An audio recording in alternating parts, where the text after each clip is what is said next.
तो पापा ने ये समझाया कि बेटा साइंस ले लो, साइंस के बच्चे तो सभी जगह कर जाते हैं। और शायद ये सोच आज तक भी आज लागू तक है। है, एग्जैक्टली एग्जैक्टली।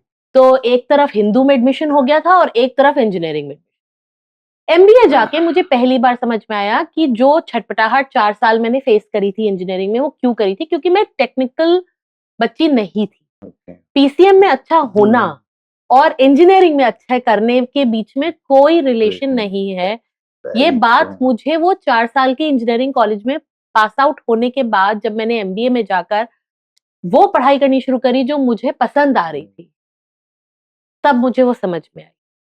और शायद वहां मुझे पहली बार ये एहसास हुआ कि मुझ जैसे और कितने बच्चे होंगे जो ये गलत करियर का चुनाव लेते। मैं अगर ये पैरेलल ड्रॉ करूं हमारी जनरेशन से, तो हम लोग सबसे पहले कॉलेज को चुनते यस। कि हमें दिल्ली यूनिवर्सिटी जाना है, हमें आईआईटी जाना है, हमें एनएलयू पढ़ना है। अब दिल्ली यूनिवर्सिटी में क्या करना है से हमें शायद मतलब ही नहीं था। एग्जैक्टली। हमारी परसेंटेज जहां मीट हो जाएगी हम वो कर लेते थे। करेक्ट। हम घर में आज भी यही बात कर रहे होते हैं कि जो पढ़ाई में अच्छा है उसको इंजीनियर बन जाना चाहिए। तो कहीं ना कहीं डीप रूटेड साइकी बच्चे की बन जाती है कि अगर मैंने ये नहीं करा, अगर मैंने साइंस नहीं पढ़ी, अगर मैंने इंजीनियरिंग नहीं करी, तो शायद मैं दूसरों के मुकाबले कम अच्छा हूं। नमस्कार and welcome. Career decision making हम सबके लाइफ का एक सबसे इंपॉर्टेंट एस्पेक्ट है, बट क्या उसकी एक स्टेप बाय स्टेप प्रोसेस हमको पता है? शायद नहीं। इसी प्रॉब्लम को सॉल्व करने के लिए हम ये पूरी सीरीज बना रहे हैं ऑफ इंटरव्यूज विद मिस कृति श्रॉफ, जो कि कानपुर से हैं। 50,000 बच्चों से ज्यादा को करियर डिसीजन लेने में हेल्प कर चुकी हैं और इनके स्टूडेंट्स तकरीबन 35 सिटीज अक्रॉस इंडिया से आते हैं। वेलकम कृति। थैंक तो सबसे पहले हम ये जानना चाहेंगे कि आप इस प्रोफेशन में कैसे आए? क्या कारण थे कि आपको ये डिसीजन लेना पड़ा? यू। ये काफी एक दिलचस्प सवाल है और मेरी कहानी शुरू होती है एक ऐसी लड़की से जो उसको खुद नहीं पता कि क्या करना है। मेरे पापा एक चार्टर्ड अकाउंटेंट थे और जैसे कि ज्यादातर लड़कियों को अपने फादर से काफी इंस्पिरेशन होती है, प्यार होता है, तो बड़े होते वक्त ये सोचा कि जैसे पापा चार्टर्ड अकाउंटेंट है, हम भी बड़े होकर चार्टर्ड अकाउंटेंट बनेंगे। बहुत अच्छी लाइफ चल रही थी, 10th निकल गया। हमारे स्कूल में कॉमर्स था नहीं, तो ये हुआ कि अब अगर कॉमर्स लेना है तो स्कूल बदलना पड़ेगा और वरना साइंस पढ़ो। स्कूल से बहुत प्यार था, स्कूल बदलने का मन नहीं था। तो पापा ने ये समझाया कि बेटा साइंस ले लो, साइंस के बच्चे तो सभी जगह कर जाते हैं। और शायद ये सोच आज तक भी आज लागू तक है। है, एग्जैक्टली एग्जैक्टली। तो हमने कहा ठीक है, हम साइंस ले लेते हैं। पापा के दिखाए रास्ते पे तो हमें चलना ही था। हमने साइंस ली और यकीन मानिए उस जमाने में, मैं बात कर रही हूँ 97 99 की।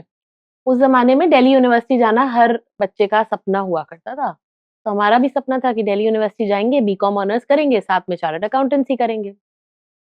तो उस जमाने में कुछ 3 या 5% कटते थे अगर साइंस के बच्चे को कॉमर्स लेनी होती थी दिल्ली यूनिवर्सिटी। ओके। तो हमारा एम ये था कि हम 92-93% ले आए, ताकि कट होने के बाद भी हमें कम से कम हिंदू या कुछ इस तरीके का कॉलेज मिल जाए। तो उस हिसाब से बस साइंस की पढ़ाई करनी चालू करी। कोई इंजीनियरिंग की कोचिंग नहीं ली, कुछ नहीं करा, क्योंकि बनना तो सीए था, इंजीनियर तो बनना नहीं था। अब जब 12th में आए तो पापा ने कहा तेरी सब फ्रेंड्स इंजीनियरिंग के एंट्रेंस एग्जाम देने जाती है, तू घर में बैठ के क्या करेगी, तू भी फॉर्म भर दे and go with them, have good time. तो चलो अच्छा है, पिकनिक हो जाएगा।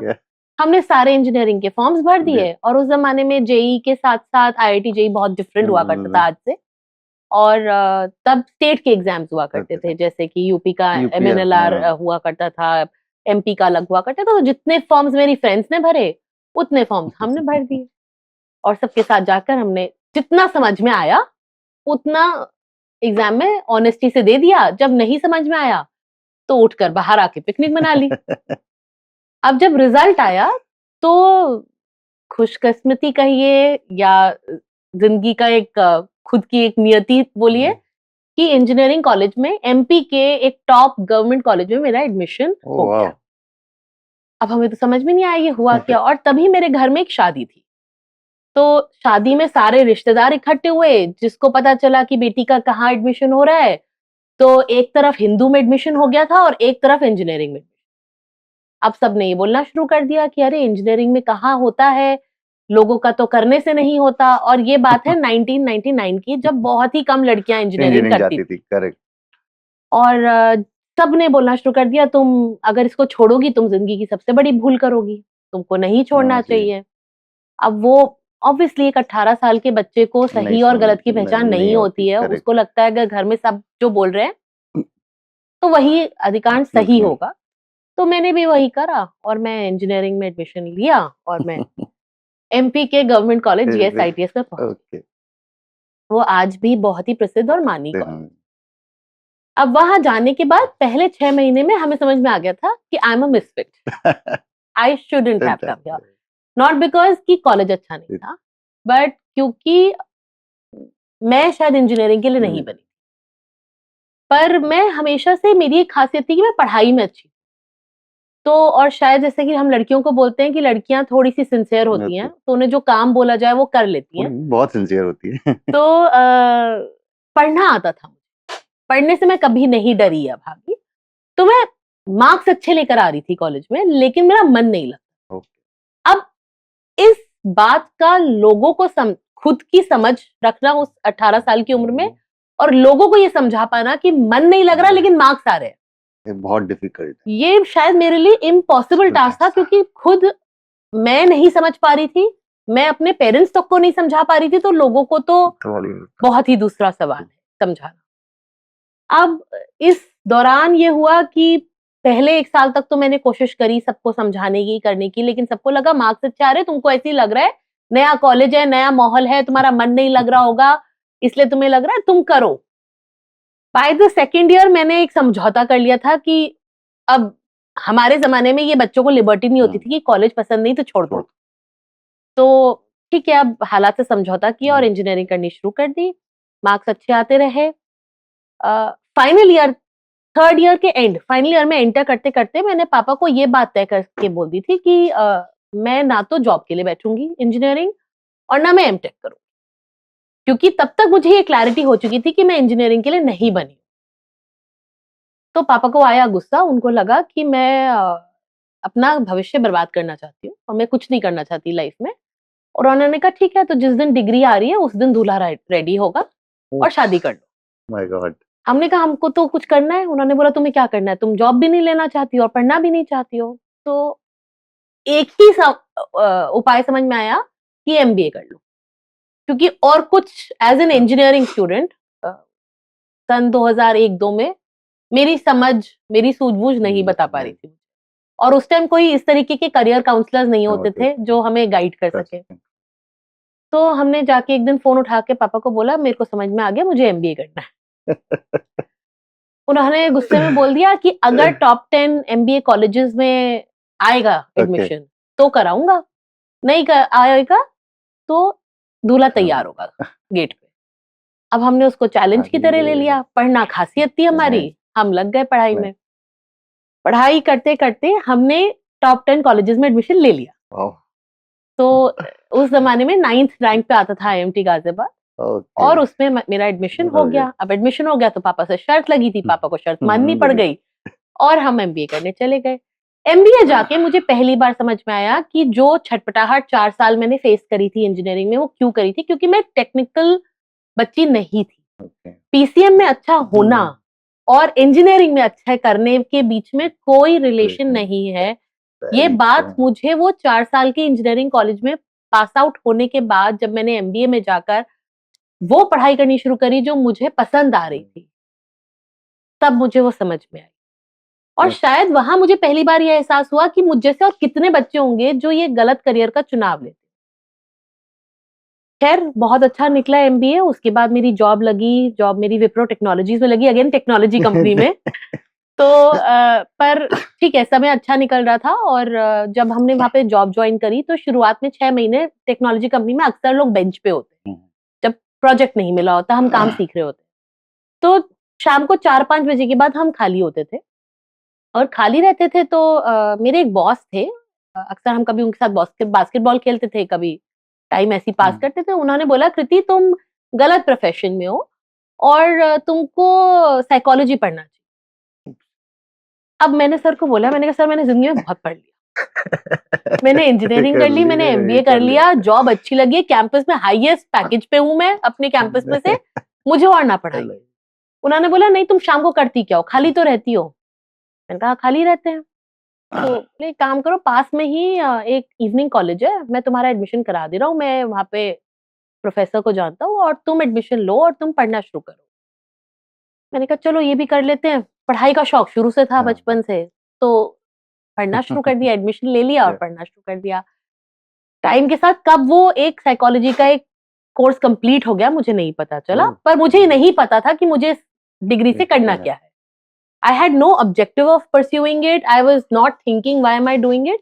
सर ने कहा था, पढ़ने में मजा आ रहा था, शाम को खाली थे, इसलिए वो कर लिया। बाय द टाइम वो जब तक कंप्लीट हुई मेरी शादी हो गई, मैं शादी करके कानपुर आई। कानपुर आने के बाद मुझे समझ में आया कि मैंने अभी तक जो कुछ पढ़ा है वो यहाँ पे तो काम आ ही नहीं सकता, क्योंकि यहाँ पे जॉब्स नहीं थी। ओके। मैं खाली टीचिंग या बैंकिंग में जा सकती थी, दोनों का ही तजुर्बा मेरे पास नहीं था। तो ये लगा कि चलो टीचिंग करके देख लेते हैं। तो शुरुआत करी एमबीए के टेस्ट प्रेप में बच्चों को पढ़ाने से, क्योंकि एमबीए करके आए थे, कैट का एग्जाम क्लियर करा था, फॉर्मेट क्लियर था, समझ में आता था, तो लगा ये काम हम आसानी से कर सकते। तो वो हमने शुरुआत करी और बहुत अच्छे से मैंने 3 साल बच्चों को पढ़ाया। उसके बाद I went on a family way. जब हमने वो सबैटिकल लिया और अपने आप को दोबारा सोचने की कोशिश करी कि अब आगे यही करना है या कुछ और करना है, तब तक जो मेरे पहले बैच के कुछ स्टूडेंट्स थे वो अपने एमबीए करके पास आउट कर गए थे। ओके, जिनको पहले पढ़ाया था, जिनको सबसे पहले साल पढ़ाया था। करेक्ट। तो वो जब एक आध बच्चे मिलने आए तो उन्होंने ऐसे पूछा मैम आजकल आप क्या कर रही हो, हमने ऐसे ही बोला कि कुछ नहीं कर रहे हैं, घर पे खाली हैं। तो उन्होंने बोला मैम पढ़ाने वाले हमें जिंदगी में बहुत मिले, आपके जैसे राह दिखाने वाला कोई नहीं। तो आपको हम ये बोलेंगे कि आप पढ़ाइए तो ठीक है, आपका मन है, लेकिन आप जो गाइडेंस करती है आप उसमें जाइए, क्योंकि कानपुर शहर में कोई आपके जैसा हमें अभी तक नहीं मिला जिसने हमें ये बताया हो कि ये सही रहा है और ये तुम्हारे लिए नहीं है, तो आप वो करिए।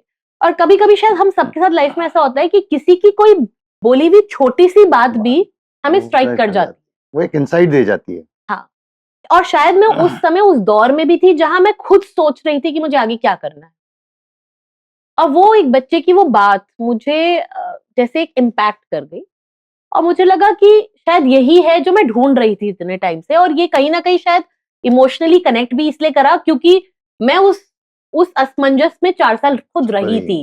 तो मैंने एक बच्चे की वो जो उधेड़-बुन होती है, पेन को आप समझ पाए बेटर मैं समझ सकती थी क्योंकि मैंने उसको खुद एक्सपीरियंस। तो अब मैंने कहा कि अब इसके लिए ट्रेनिंग लेनी पड़ेगी, तो वापस फिर पढ़ाई का मौका आ गया, लेकिन इस बार वो साइकोलॉजी काम आ गई।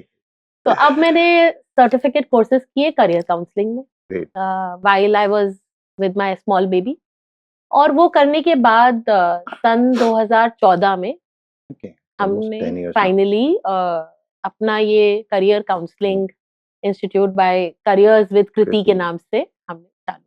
तो ये मेरी एक कहानी है इस पूरे करियर में आने की पीछे। I must say what a inspiring journey, you know. कुछ चीजें आई थिंक आप भी देख रहे होगे अभी, जो कंफ्यूजन आपको आपके ग्रेजुएशन के टाइम, आई थिंक वो आज भी बच्चों के साथ है। बिल्कुल। रादर अब मुझे ऐसा लगता है कि ये ज्यादा बढ़ गया है, तब ऑप्शंस फिर भी कम थे। आप सही बोल रहे हैं, मैं इसको प्रॉब्लम ऑफ प्लेंटी कहती हूँ। हाँ, प्रॉब्लम ऑफ प्लेंटी, एग्जैक्टली। अब और वो बच्चा आज भी हेल्प सीकिंग के लिए आ रहे हैं हमारे पास, बट बहुत ज्यादा बच्चे नहीं आ रहे हैं, और यही पर्पस है हमारे इस पूरी सीरीज को बनाने का आपके साथ। करेक्ट। तो let's move on to the core topic. मेरे को जब मैं बच्चों के साथ काउंसलिंग करता हूँ या जो मेरा जो एक्सपीरियंस मैंने देखा है, मैंने जाने 3 एस्पेक्ट्स हैं: करियर, कोर्स एंड कॉलेज। लोगों ने सबको एक बना के रखा हुआ है, अब मेरे हिसाब से तीनों बहुत डिफरेंट है। तो सबसे पहले ये जानना चाहेंगे कृति, विथ योर एक्सपीरियंस, कि क्या राइट स्टेप्स और प्रोसेस होने चाहिए। तो अगर मैं अपने आपके और मेरे टाइम की बात करूं, तो हमने पहले कोर्स को चुना और बाद में वहां से करियर पे आए, राइट। बट आज मुझे ऐसा लगता है it should be the career first और college first. I don't know, हम आपसे जानना चाहते हैं कि सबसे पहले क्या, फिर क्या, फिर क्या, फिर क्या? बहुत सही सवाल है नितिन जी, और शायद मैं अगर ये पैरेलल ड्रॉ करूं हमारी जनरेशन से, तो हम लोग सबसे पहले कॉलेज को चुनते यस, कि हमें दिल्ली यूनिवर्सिटी जाना है, हमें आईआईटी जाना है, हमें एनएलयू पढ़ना है। अब दिल्ली यूनिवर्सिटी में क्या करना है इससे हमें शायद मतलब ही नहीं था। एग्जैक्टली, हमारी परसेंटेज जहां मीट हो जाएगी हम वो कर लेते थे, करेक्ट। पर वहीं से डिससैटिस्फैक्शन शुरू हुआ। और वहीं से हमारी जनरेशन के बहुत लोग भटके, और आप अपने चारों तरफ और मैं अपने चारों तरफ अगर देखूं तो हम में से बहुत सारे ऐसे प्रोफेशनल्स हैं जो मेरी तरह है, जिन्होंने पढ़ाई किसी और चीज में करी और आज काम किसी और चीज में कर रहे हैं। और वो क्यों हुआ? क्योंकि हमने जब एडमिशन लिया तो हम कोर्स या करियर पे ध्यान नहीं दे रहे थे, हम कॉलेज पे ध्यान दे रहे थे। Absolutely right. तो सही तरीका है सबसे पहले करियर के चुनाव, ओके, कि हमें करियर का चुनाव करना है कि हमें बनना क्या। हमें डॉक्टर बनना है, इंजीनियर बनना है, लॉयर बनना है, आर्टिस्ट बनना है, साइकोलॉजिस्ट बनना है। और एज अगेंस्ट हमारे जमाने में जहां शायद गिन चुन के 5 या 6 या 7 ऑप्शन हुआ करते थे, आज लगभग बच्चों के पास 300 साढ़े 300 करियर ऑप्शंस हैं जिसका वो चुनाव कर सकते हैं। और शायद कुछ देर बाद मैं इस बारे में भी बात करूंगी कि ये इतने सारे चुनाव क्यों आ गए और कैसे आ गए। पर मुद्दे की बात यह है कि सबसे पहले करियर का चुनाव। जैसे ही आप करियर का चुनाव कर लेंगे, आपके पास 2 चीजें बिल्कुल क्लियर हो जाएंगी कि इस करियर में पढ़ने के लिए कौन से सब्जेक्ट्स आपको 11th-12th में लेना चाहिए। क्योंकि अक्सर हो जाता है अलग, हम चुनाव 11th-12th के सब्जेक्ट्स का कर लेते हैं कि मुझे 10th तक कौन से सब्जेक्ट अच्छे लग रहे हैं और कौन से अच्छे नहीं लग रहे, उसके हिसाब से मैं 11th-12th में सब्जेक्ट्स पकड़ लेती हूँ। अब 11th-12th में जो सब्जेक्ट्स पकड़ लिए उसके हिसाब से अब कहाँ एडमिशन पॉसिबल है वहां हम चले जाते हैं। तो हम तो नदी की तरह बहते चले जा रहे हैं बिना ये सोचे कि हम कहाँ पहुंचे। होना चाहिए उल्टा, कि हमें अर्जुन बनना है। हमें पहले चिड़िया की आंख देखनी है कि हमें तीर कहाँ निशाने पे लगाना है। यहाँ पे एक सवाल है, मैं इंटरप्ट कर रहा हूँ। हाँ। जैसे आपने बताया व्हेन ड्यूरिंग योर जर्नी एक 17-18 साल की लड़की को वहां जाके ये समझ पाना कि डिससेटिस्फेक्शन है, फिर लोगों को समझाने में आपके 4 साल चले गए और आपने डिग्री कर ली। बिल्कुल। क्या एक 15-16 साल का बच्चा आज ये पता कर सकता है कि मुझे किस डोमेन में जाना है? Is that the right age? बिल्कुल, that's a very good question. And मैं पहले शायद अपने सवाल का जवाब खत्म करती हूँ और फिर इस पे आती हूँ कि पहले करियर का चुनाव करिए, फिर सब्जेक्ट का चुनाव करिए और कोर्स का चुनाव करिए, और फिर उसको पढ़ाने के लिए जो बेस्ट यूनिवर्सिटी है आप वहां चुनाव। मेरे को जो करना है उसके लिए जो बेस्ट है वहां जाए, ना कि जो दुनिया के लिए बेस्ट है वो कराती ही नहीं जो मेरे को करना है। तो ये राइट प्रोसेस ऑफ थिंकिंग।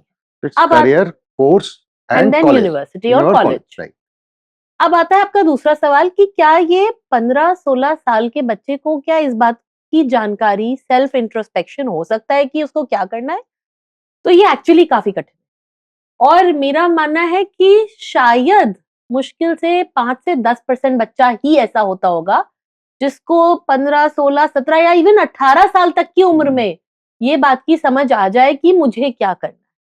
मुश्किल से 5 से 10% बच्चे मैंने अपने एक्सपीरियंस में देखे हैं। बट यहाँ पे एक चीज है, when I am talking with him, मेरा खुद का बेटा 18 साल का है, and when I was talking to him, he said, बोले पापा हमारी जनरेशन को ये पता है क्या नहीं करना है। बिल्कुल। Right, when we were doing, तो हमारे पास वो नहीं करने वाला ऑप्शन था नहीं था। तो this choice becomes more difficult.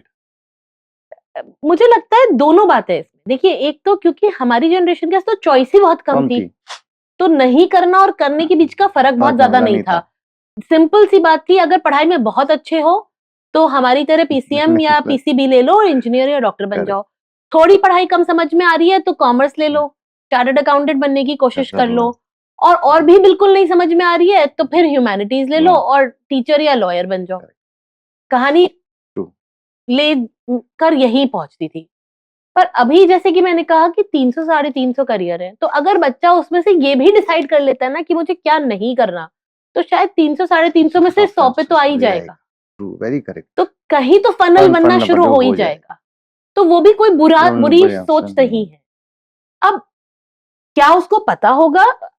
जैसे कि मैंने कहा 90-95% बच्चों को नहीं पता होगा कि उन्हें क्या करना है, और इसका कंफ्यूजन काफी हद तक हम अपनी सोसाइटी को भी एट्रीब्यूट करते हैं, क्योंकि क्या होता है, हम घर में आज भी यही बात कर रहे होते हैं कि जो पढ़ाई में अच्छा है उसको इंजीनियर बन जाना चाहिए, इंजीनियरिंग से सारे रास्ते खुले हुए हैं, पहले इंजीनियर बन जाओ, उसके बाद सोचते रहना कि क्या करना है, ठीक है।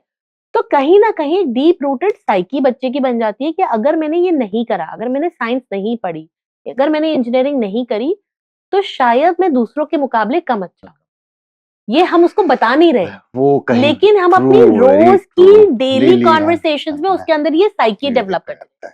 मैंने कितने बच्चों से जब अकेले बात करी है, तो वो बोलते हैं मैम मैं ह्यूमैनिटीज नहीं ले सकता हूँ। क्यों नहीं ले सकते हो बेटा, तुम तो इतने अच्छे ड्राइंग करते हो, तुम तो लॉयर भी बन सकते हो, तुम साइकोलॉजी में भी जा सकते हो। नहीं मैम, सब मेरा मजाक उड़ाएंगे कि मैं पढ़ाई में। ये साइकी एज अ सोसाइटी हमें बदलने की जरूरत है। और होता क्या है, अगर बच्चे को समझ में भी आ रहा है कि मेरे को ह्यूमैनिटीज लेने की जरूरत है, या मुझे साइकोलॉजी लेने की जरूरत है, या कॉमर्स लेने की जरूरत है, वो शायद सोसाइटी के दबाव और प्रेशर और अपने आप को दूसरों से कम समझने की डर से वो इस चीज को वोकल ही नहीं कर पाता है। कितनी बार अपने आप में ही एक्सेप्ट नहीं कर पाते हैं बच्चे, पेरेंट्स को बोलना तो बहुत दूर की बात है। मेरे पास एक स्टूडेंट आई थी जिसने 4 साल तक सीए के अटेम्प्ट, 4 साल तक, और उसका सेकेंड ईयर पास नहीं हुआ। उसके बराबर के सब बच्चे ग्रेजुएट हो गए, आगे किसी कुछ एमबीए में भी चले गए। जब वो फर्स्ट टाइम आकर हमारे कॉन्वर्सेशंस में हमें ये एक्सेप्टेंस हमने उसको दिलाने की कोशिश करी कि शायद सीए तुम्हारे लिए नहीं है, वो 1 घंटा मेरे ऑफिस में बैठ के रोई, क्योंकि उसको ये एक्सेप्टेंस अपने अंदर लाना कि मेरी मम्मी सीए, मेरे पापा सीए, मेरी बहन सीए और मैं सीए नहीं बन पाई, तो शायद मैं कम हूं। अलग ही डोमेन है जो अनटच्ड है। बिल्कुल। तो मुझे लगता है कि कोई किसी से कम नहीं है और कोई किसी से ज्यादा नहीं है। भगवान ने तो हमें 5 उंगली भी बराबर नहीं दी है, और हर उंगली का अपना एक खास यूज है ना। तो अगर बाकी सब फैमिली में सीए है और एक बच्चा सीए नहीं है, तो वो कम नहीं है, वो शायद किसी और चीज में बहुत ज्यादा है। तो इसीलिए जो आपका सवाल था कि क्या उसको समझ में आ पाएगा, शायद नहीं आ पाएगा। और वहां पे आपके और हमारे जैसे करियर काउंसलर्स की इनपुट्स जो उन्हें इंट्रोस्पेक्शन कराने में मदद करते हैं, उनको ये समझाने में कि क्या ऑप्शंस हैं आज की तारीख में, वो उनके लिए फायदेमंद हो सकते हैं। तो दैट्स राइट, आपने जैसा बोला, it should be career first, then course and then college. And आपने ये भी बताया कि सिर्फ 5% बच्चे हैं जिनको ये पता रहता है, और जो नए बच्चे हैं, मतलब बाकी जो बच्चे हैं, उनको ये पता है कि भाई क्या नहीं करना है। तो choices becomes more difficult. If I want to ask you, क्या प्रोसेस एक बच्चा अपनाए ताकि वो एटलीस्ट एक डोमेन तो पता कर ले? जैसे उसको ये पता चल गया है कि मुझे ये नहीं करना है, कुछ तो पैरामीटर्स उसने लगाए होंगे जिससे उसको ये आइडिया हुआ। वही चीज, वही एस्पेक्ट को अगर वो यहाँ लेके आए कि कैसे मैं पता करूं, तो can you help with some few thumb rules या कुछ 1 2 3 4 स्टेप्स, जो बच्चा एटलीस्ट वो प्रोसेस को तो चालू करे करियर सिलेक्शन की बिफोर द कॉलेज और कोर्स? देखिए, करियर सिलेक्शन एक कॉम्प्लेक्स प्रोसेस है अगर हम उसको थिंकिंग में लेकर आए, और मुझे लगता है इसके मल्टीपल पहलू हैं जिनको अनफोल्ड करने की पैरेलल कोशिश करनी चाहिए। और ये खाली बच्चा अकेले नहीं कर सकता, ये पूरा एक फैमिली को मिलकर डिसीजन लेने का प्रोसेस है। जिस तरीके से हम घर में एक शादी जब करते हैं बच्चे की, चाहे हम लड़के की शादी कर रहे हो और चाहे हम लड़की की शादी कर रहे हो, तो ये एक फैमिली का डिसीजन होता है। हम हर तरीके से हर पहलू को जांच परख रहे होते हैं। तो करियर भी तो लाइफ का एक बहुत बड़ा डिसीजन है। खाली बच्चे के ऊपर छोड़ देना या खाली माँ बाप के ऊपर छोड़ देना, दोनों ही तरीके से वो गलत हो सकता है। तो ये आई थिंक एक बहुत ही इंक्लूसिव डिसीजन होना चाहिए, क्योंकि बच्चे को शायद खुद की समझ है पर लाइफ का तजुर्बा नहीं है, और पेरेंट्स को शायद लाइफ का तजुर्बा है, लेकिन हो सकता है कि बच्चे की इंटरेस्ट की, बच्चे की कैपेबिलिटी की उतनी समझ ना हो। कुछ केसेस में हो सकती है, कुछ केसेस में ना हो। और एक समझ जो शायद दोनों के पास अभी नहीं है, वो है कि वर्ल्ड किस तेजी से पिछले 20 से 25 साल में बदल गया। क्योंकि पेरेंट जब करियर का चुनाव में बच्चे के साथ होता है तो कहीं ना कहीं बेंचमार्क कर रहा होता है अपने जमाने के कॉलेज एडमिशन प्रोसेस, अपने पूरे जमाने तरीके के करियर्स को, True. कि मेरे जमाने में मेरे बैचमेट्स ने ऐसा किया था, मेरे जमाने में एडमिशन ऐसा होता था। पर तब से अब तक में 25 से 30 साल का गैप आ चुका होता है, तो दुनिया तो बदल गई है। तो ये समझ तो दोनों के पास ही नहीं है। तो 3 पहलू हैं जिनको हमें अनफोल्ड करना है। अब इन 3 पहलुओं पे काम कैसे करा जा सकता है, बात ये है। तो सबसे पहला है कि जब तक हमें हमारे ऑप्शंस ही नहीं पता, हम चुनाव कैसे करेंगे।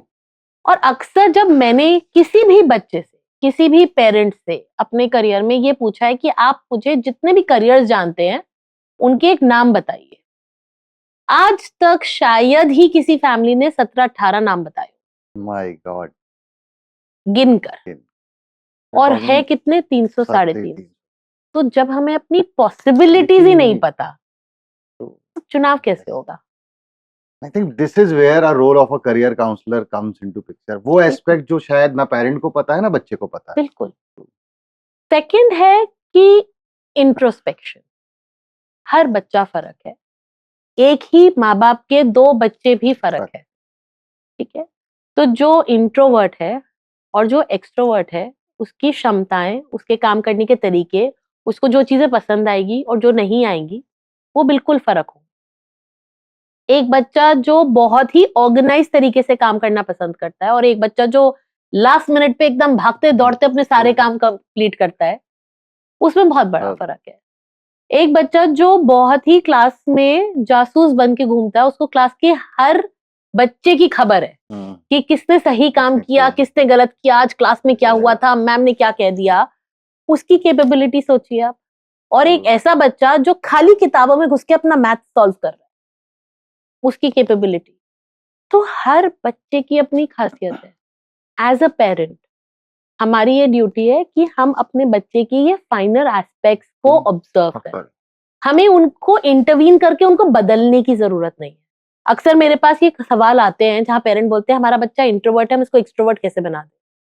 क्यों बनाना है? तो हम एक ऑरेंज को एप्पल नहीं बना सकते और एप्पल को ऑरेंज नहीं बना सकते। हम एक ऑरेंज को और मीठा ऑरेंज बना सकते हैं और एक एप्पल को और रसीला एप्पल बना सकते हैं। तो जो इंट्रोवर्ट है उसको कॉन्फिडेंस दे सकते हैं कि तुम जब बात करो तो तुम कॉन्फिडेंट अपीयर करो, लेकिन हम उसको एक्सट्रोवर्ट नहीं बनाते। और क्यों बनाना है? और क्यों बनाना है, बिल्कुल सही बात यह है कि क्यों बनाना है, बदलने की जरूरत ही नहीं है। जो जैसा है वो बहुत खूबसूरत वैसा ही है। तो ये एक तालमेल का काम है जो पेरेंट और बच्चे को मिलकर बैठाना है। और कहीं ना कहीं अगर आप ये क्लास 7-8 से तालमेल बिठाना शुरू करेंगे तो 10th तक आते आते पेरेंट और बच्चे की अपनी सेल्फ अंडरस्टैंडिंग में क्लैरिटी आनी शुरू हो जाएगी, क्योंकि ये 1 दिन 2 दिन का काम नहीं है। ये वेरी वेरी इंपॉर्टेंट ऐसा काम है जहां पेरेंट को पीछे हटके, दूर हटके ऑब्जर्व करना है और बच्चा जहां कुछ कर रहा है उसको मॉनिटर करना है, उसको बढ़ावा देना है। जहां कुछ कम पड़ रहा है वहां पे उसको प्रोत्साहित करना है। तो अपने आप जब आप ये काम करेंगे तो 3 और अगर मीनिंगफुल कॉन्वर्सेशंस घर पे होंगी बहुत जरूरी तो 3 से 4 साल में आपको ब्रॉडली ये समझ में आना शुरू हो जाएगा कि शायद करियर तक मैं नहीं पहुंच पाई हूं, बच्चा नहीं पहुंच पाया है, लेकिन एक डायरेक्शन लाइफ की क्या देनी है। प्लीज मुझे वो ब्रॉडर एरिया दिख जाएगा, ब्रॉडर एरिया दिख जाएगा कि मेरा से आप आगे कि मेरा बच्चा फील्ड वाले करियर्स में ज्यादा अच्छा कर लेता है क्या, या मेरा बच्चा जासूसी वाले करियर्स में ज्यादा अच्छा कर लेगा, या मेरा बच्चा बातें करने वाली करियर्स में बहुत अच्छा कर लेगा, या मेरा बच्चा साइंटिफिक चीजों में ज्यादा अच्छा कर लेगा, मेरा बच्चा आर्ट वाली चीजों में ज्यादा अच्छा कर लेगा। एक ब्रॉड डोमेन आपको समझ में आना शुरू हो जाएगा अगर आपने क्लास 7-8 से एक ये बच्चे के साथ एक अनुभव बिठाना शुरू कर दिया। दूसरा एक इंपॉर्टेंट चीज है कि आज की तारीख में तो यूट्यूब का जमाना है, तो ऑलमोस्ट हर करियर की पॉडकास्ट अवेलेबल है।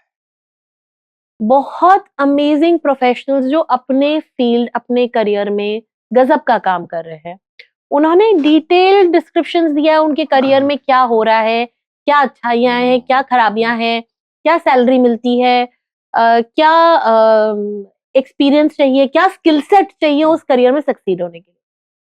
तो हम सब आज की तारीख में इंस्टाग्राम और यूट्यूब पे बहुत टाइम व्यतीत करते हैं, तो हफ्ते में एक एक दिन बार ऐसा कर में सकते हैं 2 साथ घंटे बैठ कि के। हम ये साथ बैठकर कुछ अलग अलग करियर्स के पॉडकास्ट सुन रहे हैं।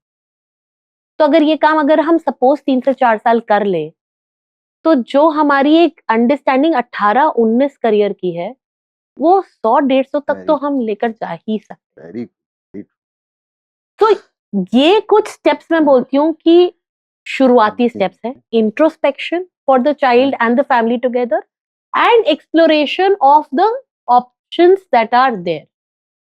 एंड आई थिंक पेरेंट्स को भी थोड़ा एक्सेप्टेबल होना पड़ेगा कि ये 17-18 से 350 हैं और वो 350 अच्छे करियर हैं। अच्छे करियर, बिल्कुल बहुत इंपॉर्टेंट बात आपने बोली। और शायद अपनी निगाह ना सैलरी से हटानी पड़े। Very correct. वो वहीं पे हैं अभी, स्टेबिलिटी, फाइनेंशियल स्टेबल हो जाओ, दैट्स इट। मतलब मुझे अक्सर ये सवाल आता है कि मैम इस करियर में जाने के बाद बच्चे की स्टार्टिंग सैलरी क्या होगी। अब आप मुझे नितिन जी एक सिंपल सी बात बताइए, हम इंजीनियरिंग और डॉक्टर को तो सबसे एस्टैब्लिश्ड करियर मानते हैं, है ना। आपने और हमने ऐसे डॉक्टर्स देखे होंगे जो एक विजिट का 1500 से 2000 रुपए ले रहे हैं, और ऐसे भी डॉक्टर्स देखे हैं जो एक विजिट के 50 रुपए ले रहे हैं, है ना। तो क्या डॉक्टर बन जाने से हमारी स्टार्टिंग सैलरी, हमारा भविष्य, हमारी स्टेबिलिटी तय हो गई? मेरे पास ऐसे भी इंजीनियर्स के एग्जाम्पल हैं जो पास आउट होते से ही 1 करोड़ के पैकेज पे है। और मैं अभी रिसेंटली एक ऑफिशियल के साथ ट्रैवल कर रही थी, मैं डिपार्टमेंट को नेम नहीं करना चाहूंगी, पर उन्होंने बोला उनकी गवर्नमेंट ऑफिस है और उनके ऑफिस में ज्यादातर पियोन्स इंजीनियर्स हैं। My God. तो ये किसी भी करियर, और ये मैं इंजीनियरिंग और मेडिसिन के लिए नहीं कह रही हूँ, ये मैं हर उस करियर के लिए बोल रही हूँ। चाहे हम लॉ देख लें, आज हमारे पास लॉ में भी ऐसे एग्जाम्पल्स है जहां 200 रुपए में नोटराइज करने वाले हमें लॉयर्स मिलते हैं। वो फाइनेंशियल एस्पेक्ट हर वैसे करियर नहीं में, रह गए हैं, हर करियर में है। हर करियर में कोई एक सेट बेंचमार्क सैलरी नहीं रह गई है कि इतना कर लोगी, ये कर लोगी तो इतना तो मिल जाएगा। एट द सेम टाइम आज आप एक 10th 11th का बच्चा जो यूट्यूबर या इंस्टाग्रामर है, वो 1 लाख 2 लाख रुपए महीना कमा रहा है, बिल्कुल ऐसे भी कमा रहा हैं। है। आप तो डॉली जैन का एग्जाम्पल लीजिए, वो तो साड़ी पहनाकर बहुत पैसा कमा रही है। तो चेंज हो गए हैं चीजें। करेक्ट, आपने बहुत अच्छे से एक्सप्लेन किया उस प्रोसेस के बारे में। आई थिंक एटलीस्ट एक नया पर्सपेक्टिव मिलेगा पेरेंट्स और बच्चों दोनों को। मैं एक थोड़ा सा कंट्रोवर्शियल हो सकता है ये बात, बट इसका लाना जरूरी है बात करना। बहुत सारे साइकोमेट्रिक असेसमेंट्स हैं एंड कुछ मैंने ऐसे भी देखे हैं कि भी ऐसे फिंगर लगाइए, एक रिपोर्ट आ जाती है और उससे पता चल जाता है। व्हाट इज योर से ऑन दीज, ये कितने कारगर हैं? क्योंकि वो जो ब्लैक एंड व्हाइट में निकल के आता है, why I am asking you this question. मेरे पास जब बच्चे आते हैं, सर रिपोर्ट में तो ये निकला है, बच्चा ये बनना नहीं चाह रहा है, तो वैसे ही आपके पास कॉन्फ्लिक्ट ज्यादा था और बढ़ गया। तो क्या रोल है और कितना वो रोल एग्जैक्टली वो कितना फायदा कर सकता है? मैंने नुकसान होते बहुत देखा है।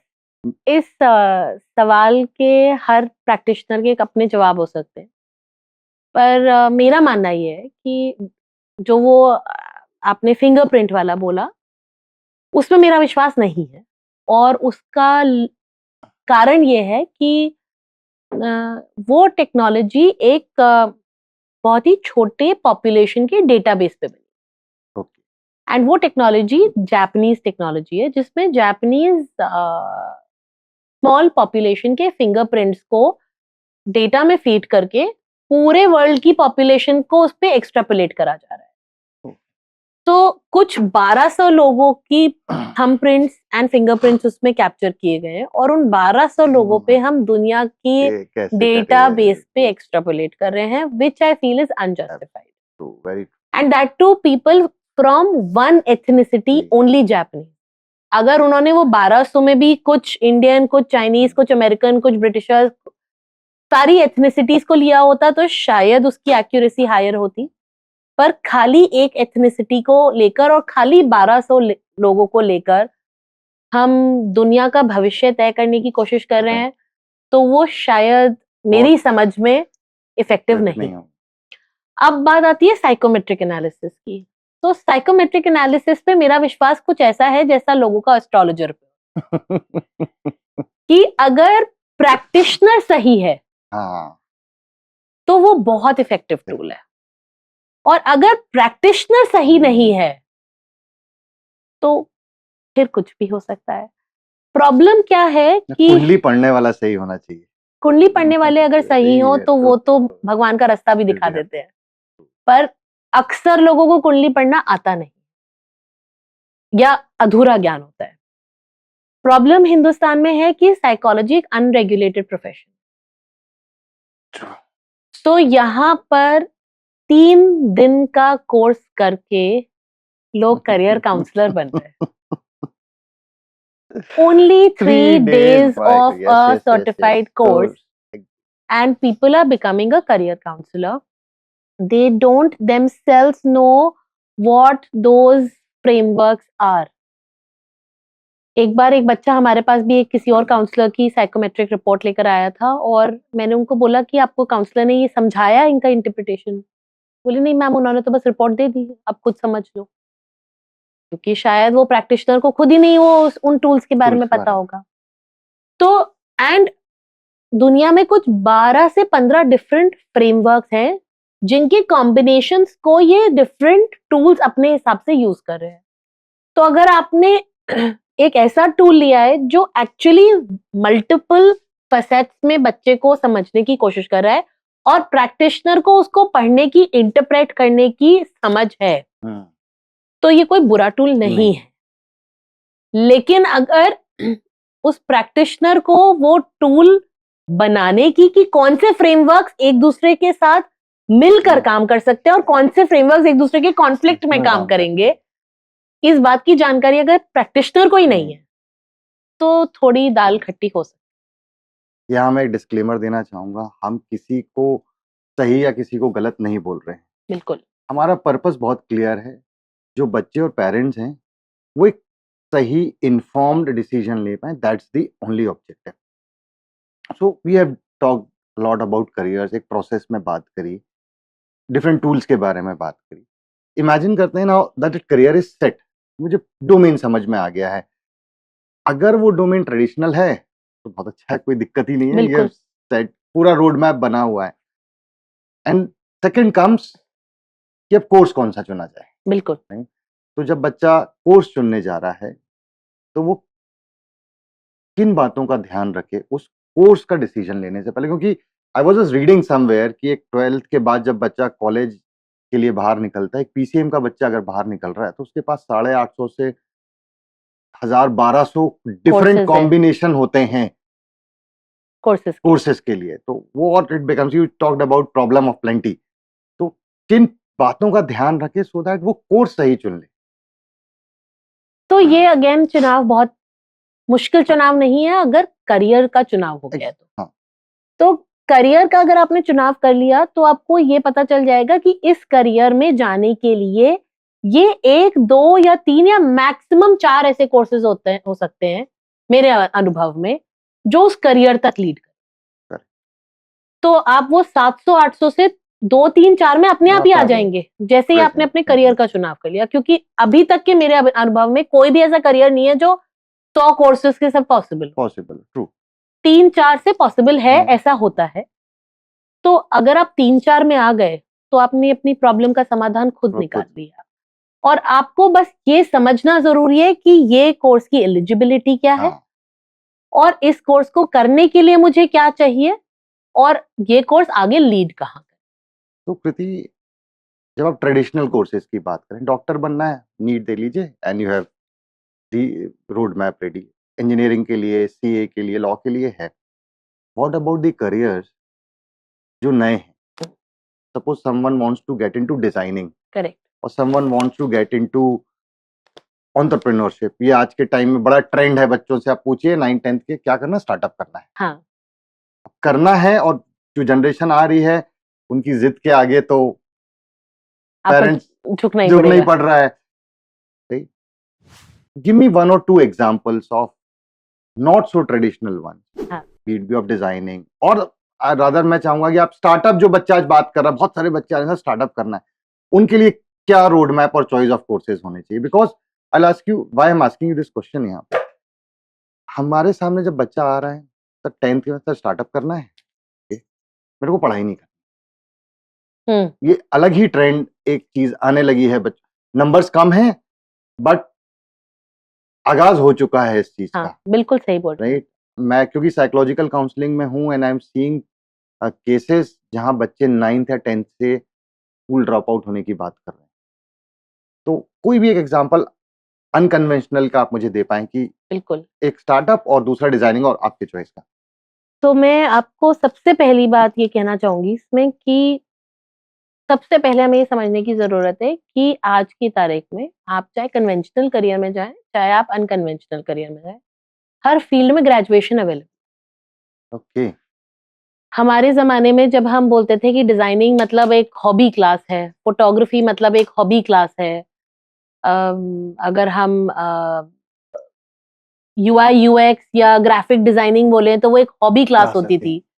आज की तारीख में ये सब में प्रॉपर 3 साल की, 4 साल की ग्रेजुएशन डिग्री अवेलेबल है।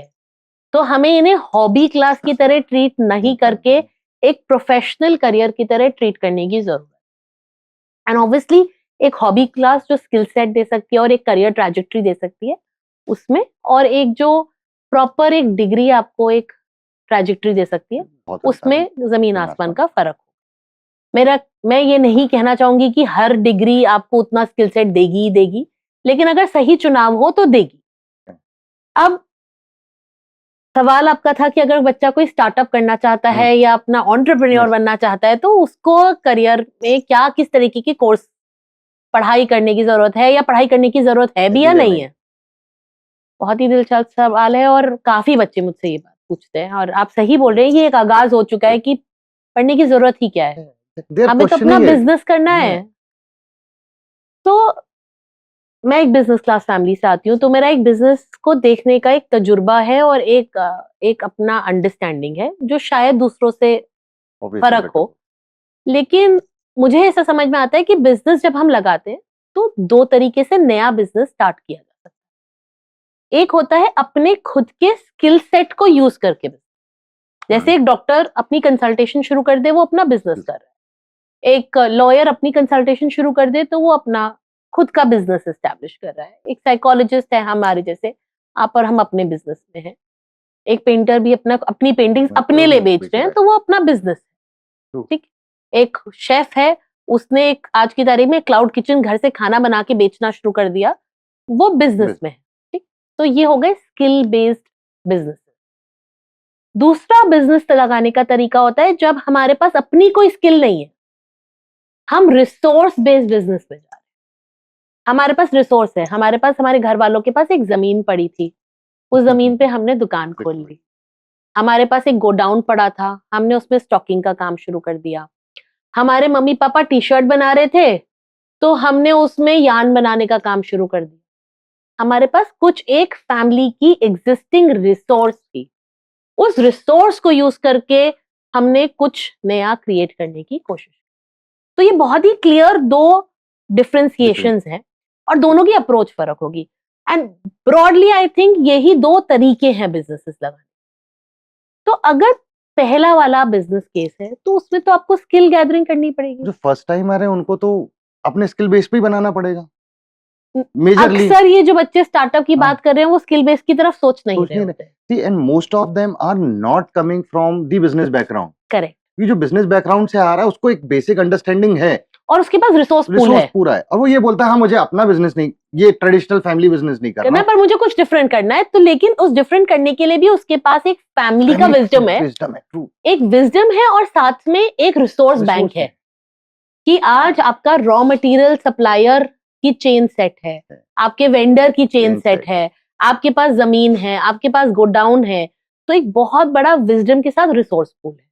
ठीक है, तो उसके लिए बिजनेस लगाने के में जाने का रास्ता और एक बच्चा जो शायद बिजनेस क्लास फैमिली से नहीं आ रहा है या एक स्किल बेस्ड बिजनेस में जाना चाह रहा है, बहुत दोनों में जमीन आसमान का फर्क है।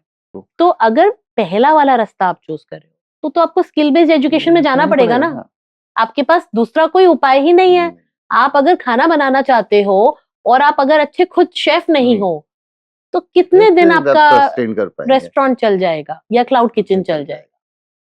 तो स्टार्टअप की जब हम बात करें दो क्लियर हमारे पास रास्ते हैं। अगर स्किल बेस्ड में जाना है तो स्किल बेस्ड एजुकेशन में चाहिए, रिसोर्स बेस्ड बिजनेस में जाना है तो देन बिजनेस मैनेजमेंट के कुछ आज की तारीख में बहुत अच्छे प्रैक्टिकल कोर्सेज अवेलेबल हैं जो आपको रिसोर्स यूटिलाइजेशन एंड ऑप्टिमाइजेशन सिखा रहे हैं कि आपके पास जो रिसोर्स है उससे आप और बेहतर, ट्रेडिशनल एमबीए नहीं है, और ये ट्रेडिशनल एमबीए नहीं है, क्योंकि ट्रेडिशनल एमबीए, मैं खुद एक एमबीए है और मैं इसलिए बोलूंगी ट्रेडिशनल एमबीए आपको जॉब करना सिखा रहे हैं, आपको एंटरप्रेन्योर बनना नहीं सिखा रहे। वो आपको क्या सिखा रहे हैं, आपको सेकेंड ईयर में मार्केटिंग चूज करना पड़ेगा या फाइनेंस चूज करना पड़ेगा या ह्यूमन रिसोर्स चूज करना पड़ेगा या ऑपरेशंस चूज करना पड़ेगा।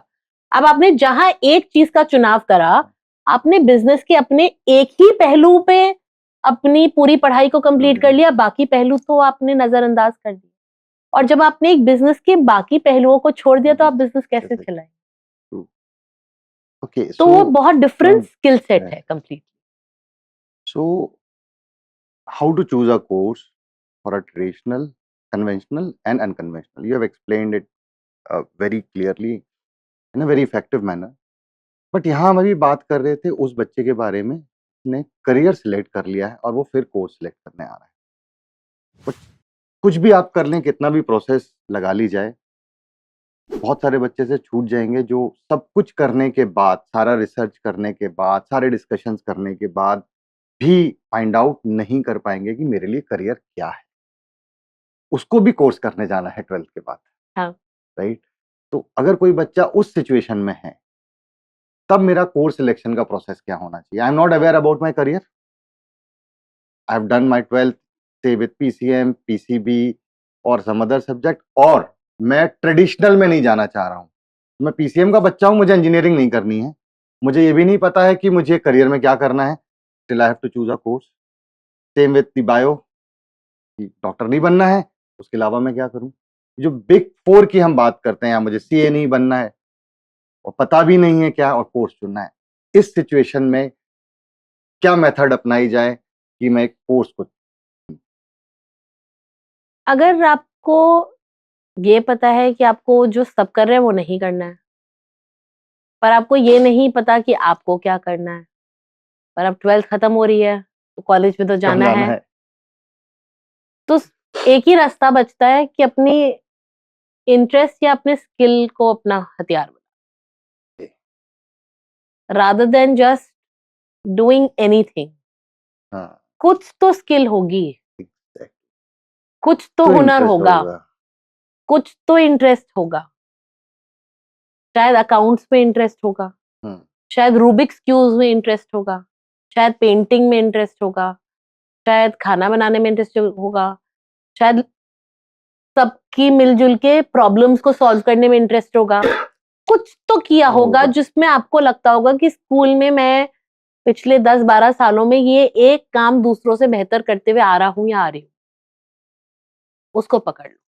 अगर कुछ नहीं समझ में आ रहा, ये स्किल की बात हो रही है, मुझे स्किल भी नहीं समझ में आ रहा। बहुत बच्चे आते हैं, when we question them, नहीं सर नहीं समझ में आ रहा, बट जाना है। अब अगर if it is not around skills, तो मेरे पास सिर्फ एकेडमिक सब्जेक्ट बस जा रहा है जिसके बेसिस पे मुझे कोर्स करने जाना है। फिर दूसरा ऑप्शन है कि आप अपने एकेडमिक सब्जेक्ट्स में स्ट्रेंथ ढूंढिए कि आप किस सब्जेक्ट में अच्छे थे।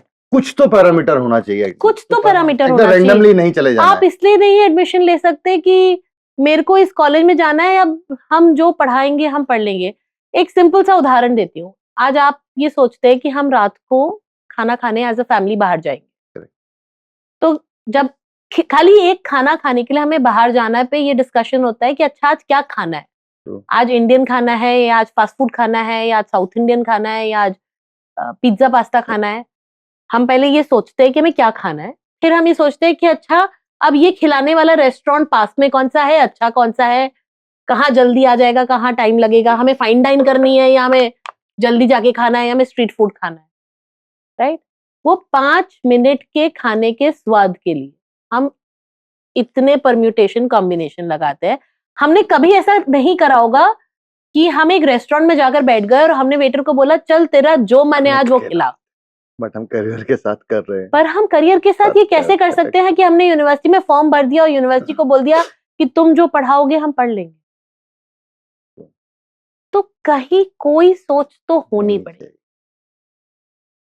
और नहीं समझ में आ रहा है, then take the help of counsellor. अगर नहीं समझ में आ रहा है तो then take the help of counsellors. थोड़ा सा डेविएट हो रहा हूँ, काउंसलर की बात हो रही है। You know, a lot of parents and student think counselling is to costly. Yes, ये मिसकंसेप्शन दूर करो सबसे पहले। क्या है मतलब? तो I somewhere agree and I somewhere disagree. कोई, आपने कभी पोकर खेला है? हाँ, बहुत पहले। हम एक टर्म साइकोलॉजी में बोलते हैं लॉस ऑफ पोकर। एक आज पोकर गेम का मैंने उदाहरण इसलिए लिया क्योंकि उसमें हम कुछ पहले चालें चल देते हैं और बीच गेम में हमें समझ में आता है कि अब हमको आगे बढ़ना है या नहीं बढ़ना है। तो वहां पे एक डिसीजन ये होता है कि अब जितना हमने चल दिया उसके लिए हम और पैसा लगाएं और आगे बढ़े, या इतने को छोड़कर अब बाकी पैसे को बचा लें। राइट, समझ गया। तो करियर का चुनाव में भी वैसा शेयर ही है। मार्केट में भी ऐसे ही करते हैं। हम शेयर मार्केट में भी ऐसा ही करते हैं। तो अब ये बताइए कि एक काउंसलर जो भी, और आज हिंदुस्तान में मेरे तजुर्बे में आपको बहुत सस्ते से बहुत महंगे तक काउंसलर्स मिल सकते हैं। ये आपके सूटेबिलिटी पे, आपकी फाइनेंशियल पॉसिबिलिटी पे, आपको क्या समझ में आता है उस पर निर्धारित आप करेंगे कि आपको किसके पास जाना है। लेकिन अगर आप, मैं नहीं कहती कि बहुत महंगे काउंसलर के चुनाव करने की आपको जरूरत है, बिल्कुल जरूरत नहीं है। लेकिन हाँ, एक अच्छे प्रैक्टिशनर जो एक नॉर्मल मीडियम ठीक कॉस्ट पे आपको चार्ज कर रहा है, उसको लेना एक आपके लिए फायदेमंद का सौदा है। और उसका रीजन मैं आपको बताती हूँ।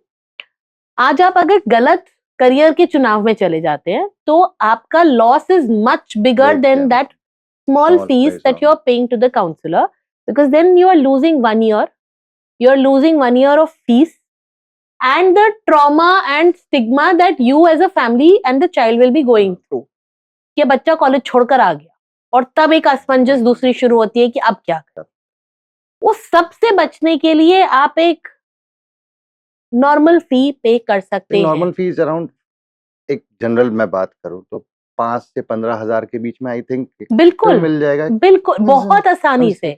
मैं 15,000 भी नहीं, मैं बोलूंगी 5 से 10,000 के बीच में आपको एक ऑन एन एवरेज एक करियर काउंसलर आज की तारीख में इंडिया में आपको मिल जाएगा। आज एक फैमिली अगर पीवीआर, आइनॉक्स या किसी भी मल्टीप्लेक्स में मूवी देखने जाती है और पॉपकॉर्न के साथ डिनर खाकर आती है, तो एज अ फैमिली ऑफ 4 आप 2-2,500 रुपए एक पिक्चर पे खर्चा करते हैं। तो 5 से 10,000 रुपए एक करियर के चुनाव में खर्चा किया जा सकता है, तो आपके पूरे जीवन भर काम आने वाला है। बिल्कुल।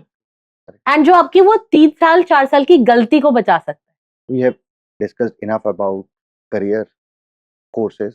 Now comes the third aspect: college selection, university selection. I think I don't know the number. Somewhere I was reading around 40,000 colleges and universities in India. More than that. More than that.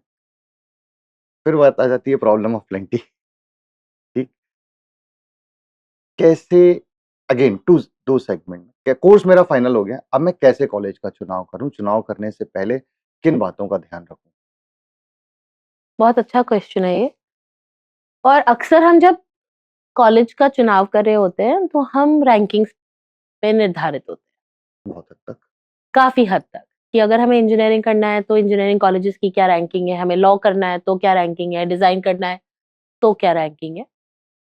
Rankings एक अच्छा शुरुआत है। I think it's a very good first step, क्योंकि at least वो आपको एक universe जो think they देता है कि ये top 20, top 30, top 40, top 50 universities colleges है, मुझे इनके अंदर ढूंढना है। But ranking should not be the only criteria of selection, is very important to understand. और ये मैं कहूंगी कुछ कारणों से। पहला कारण है कि हर रैंकिंग, आज की तारीख में बहुत से डिफरेंट रैंकिंग इंस्टीट्यूशंस है जो हर रैंकिंग अपनी तरीके से कॉलेजेस को रैंक कर रही है। इंडिया में कुछ 5 से 6 संस्थाएं हैं जो इंडिया में कॉलेजेस को Can you रैंक name कर रही some हैं। of them? तो इंडिया टुडे रैंक करता है, टाइम्स हायर एजुकेशन है, क्यूएस वर्ल्ड रैंकिंग है, ये 3 काफी I think पॉपुलर there's है। one government agency as well. NIRF RFF, ranking right. है, उसके अलावा आउटलुक इंडिया रैंकिंग करता है। तो ये कुछ रैंकिंग फर्स्ट है, स्टेप दे देगा मुझे। ये आपको फर्स्ट स्टेप दे देगा। और अगर आप गौर से इन सारी रैंकिंग्स को देखें तो इनमें भी रैंकिंग में फर्क आ जाएगा। एक कॉलेज जो एक रैंकिंग में ऊपर आ रहा है, वो शायद दूसरे में नीचे आ जाएगा। और इसका कारण क्या है? इसका कारण ये है कि हर रैंकिंग के पैरामीटर्स फर्क है। Okay. हर रैंकिंग ने जो अपना कॉम्पोजिट स्केल बनाया है, तो उसमें हर पैरामीटर को अलग वेटेज दी है, और किसी ने किसी चीज को वेटेज दी होगी और किसी ने किसी को। और एक कॉलेज नॉर्मली 2 से 3 रैंकिंग्स में ही भाग ले पाता है। तो ऐसा भी हो सकता है कि कोई एक अच्छे कॉलेज ने कोई दूसरी रैंकिंग में भाग लिया हो और आप जो रैंकिंग देख रहे हैं उसमें भाग ही ना लिया हो, तो उसमें उसका नाम ही ना हो। तो अक्सर जब रैंकिंग देखें तो एटलीस्ट 3 से 4 डिफरेंट रैंकिंग्स को जरूर देखें, ताकि आप कोई अच्छे इंस्टीट्यूशन को मिस ना करें। अब इंपॉर्टेंट बात यह भी है, जैसे NIRF आपको ये भी बताती है कि उन्होंने किन पैरामीटर्स को एट्रीब्यूट किया है। सिमिलरली कोई भी जो अच्छी रैंकिंग होगी वो ये बताएगी कि उन्होंने क्या पैरामीटर्स लिए हैं। तो आपका ये समझना कि जो पैरामीटर उस रैंकिंग के लिए इंपॉर्टेंट है, क्या वो आपके लिए भी इंपॉर्टेंट है, ये बहुत जरूरी है। A lot of rankings way two parameters very important, जो अक्सर हमारे लिए इंपॉर्टेंट नहीं होते। पहला है रिसर्च और दूसरा है परसेप्शन।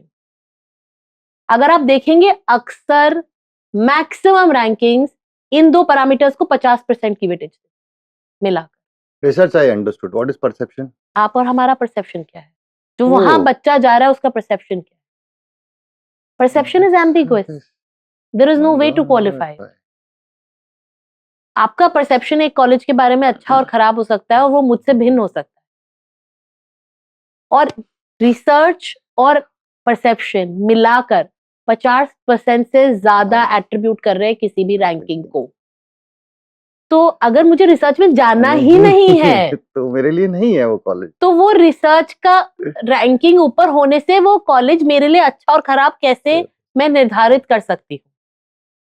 तो ये समझ डेवलप करना बहुत इंपॉर्टेंट है। बट स्टिल एक एटलीस्ट एक इनिशियल आपको एक यूनिवर्स ऑफ थिंकिंग मिल गया कि ये 10, 15, 20 कॉलेजेस में से मुझे छटाई करनी है। अब सेकेंड स्टेप आपका होना चाहिए कि आप उनकी यूनिवर्सिटी की वेबसाइट्स पे जाएं, उनके पढ़ाने का तरीका, उनके प्रोग्राम्स, उनके डिपार्टमेंट्स, उनकी फैसिलिटीज, उनकी इंडस्ट्री कनेक्ट को आप ढूंढें। वेबसाइट पे बच्चा क्या खोजे, क्योंकि जो वो दिखाएगा वो मैं अपना अच्छा ही दिखाऊंगा। बिल्कुल, इसीलिए मैंने कहा ये सेकंड स्टेप, ये फाइनल स्टेप नहीं है। ओके, ये आपकी रिसर्च का सेकंड स्टेप आपको देगा कि एटलीस्ट आपने यूनिवर्सिटी का नाम ढूंढ लिया। अब आप क्या करेंगे, आप उनकी यूनिवर्सिटी की वेबसाइट पे जाएंगे और आप उनके बारे में रिसर्च करना शुरू करेंगे। अक्सर जब आप ये पहली बार करेंगे तो आपको नहीं समझ में आएगा कि आप क्या ढूंढें। तो can you make it more simple for us कि 1 2 3 4 5 7 8 ये पॉइंट्स पे जरूर रिसर्च करो। बिल्कुल, एब्सोल्युटली। पहला, आप जिस प्रोग्राम में जाना चाहते हैं उस प्रोग्राम के बारे में पूरा स्टडी करिए कि वो प्रोग्राम किस डिपार्टमेंट के अंदर आता है, वो डिपार्टमेंट कौन हेड कर रहा है, वो जो उस डिपार्टमेंट में फैकल्टी है वो फैकल्टी खुद की एजुकेशन क्या है, वो डिपार्टमेंट कितना पुराना डिपार्टमेंट है, कितना बड़ा डिपार्टमेंट है। क्योंकि कितनी बार ऐसा होता है कि यूनिवर्सिटी बहुत नामी है, बहुत अच्छी यूनिवर्सिटी है, पर आप जो उस प्रोग्राम में जा रहे हो उस यूनिवर्सिटी का, वो उनका सबसे बेकार प्रोग्राम है। ऐसा काफी बार होता है। और कभी कभी ऐसा भी होता है कि यूनिवर्सिटी शायद बहुत अच्छी ना हो, पर उनका वो प्रोग्राम फ्लैगशिप प्रोग्राम हो।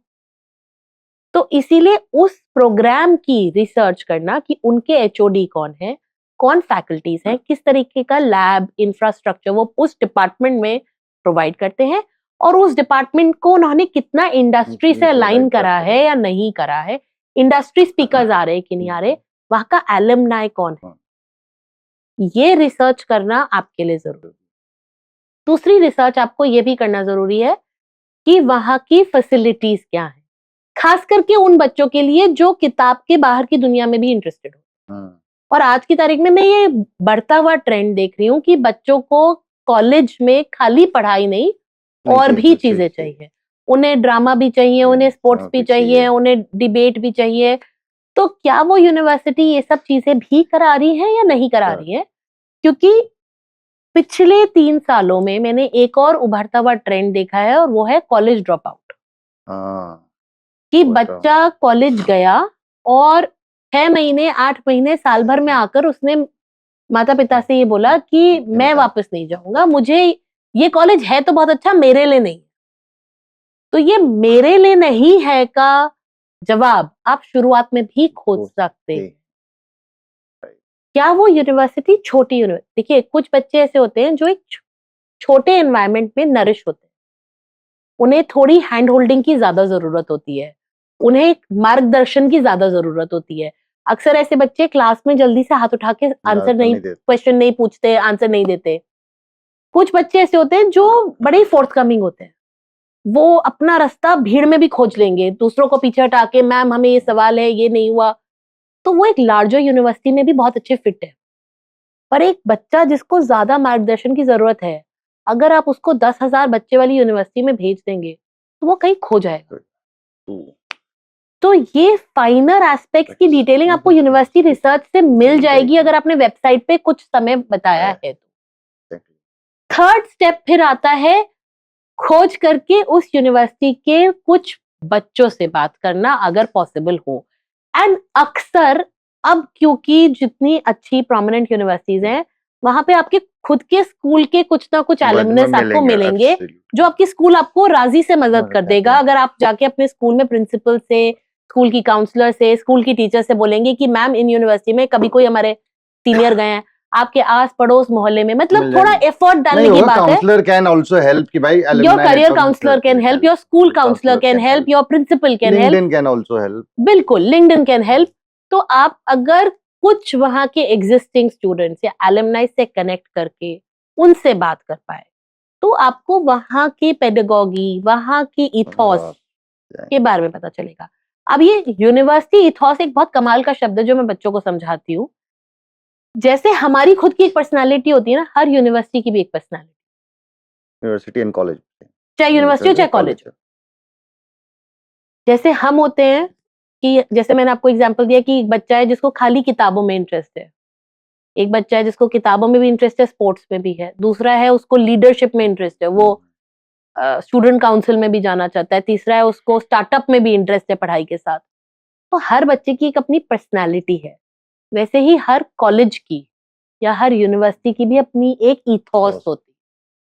अगर आपकी इथॉस और यूनिवर्सिटी की इथॉस मिल जाए तो उससे अच्छा कमाल हो ही नहीं सकता।